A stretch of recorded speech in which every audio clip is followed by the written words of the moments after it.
కరీంనగర్ కొత్తపల్లి శివజ్యోతి గ్రామైక్య సంఘం ఆధ్వర్యంలో నిర్వహించిన వరి ధాన్యం కొనుగోలు కేంద్రంను స్థానిక ఎమ్మెల్యే గంగుల కమలాకర్ ప్రారంభించారు.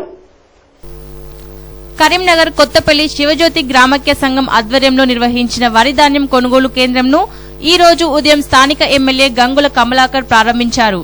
రైతులకు కొనుగోలుదారులు అందుబాటులో ఉండాలని, రైతులు తెచ్చిన ధాన్యానికి గిట్టుబాటు ధర ఇవ్వాలని, రైతులు తీసుకొచ్చిన ధాన్యం కొంచెం తేమగా ఉన్నా గానీ గిట్టుబాటు ధర ఇవ్వాలని, రైతులకు ఎటువంటి ఇబ్బంది ఉండకుండా చూడాలని వారు కోరారు. గతంలో వర్షపాత ప్రభావానికి వడగాళ్లకు పంట నష్టం జరిగితే ఆంధ్రకు 100% పంట నష్టం ఇచ్చారు. కానీ తెలంగాణకు మాత్రం ఎటువంటి పంట నష్టం ఇవ్వలేదు. అప్పటి ప్రభుత్వం 750 కోట్ల నిధులు పంట నష్టానికి విడుదల చేసినా గానీ కనీసం తెలంగాణకు ఎటువంటి నిధులు ఇవ్వలేదు.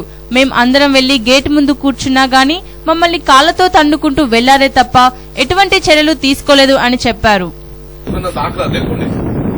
గతంలో వర్షాభావం గాని వడగాలకు గాని పంట నష్టం జరిగితే ఆంధ్రాకు మొత్తం 100% పంట నష్టం ఇచ్చింది కానీ తెలంగాణకు ₹1 కూడా విడుదల చేయలేదు.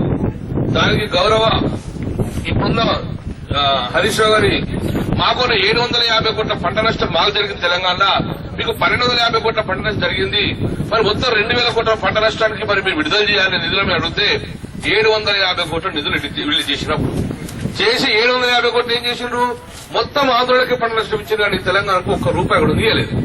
మేము పోయి ఆయన గేట్ మీద కూర్చుంటే గేటు తెరిచి మమ్మల్ని అందరినీ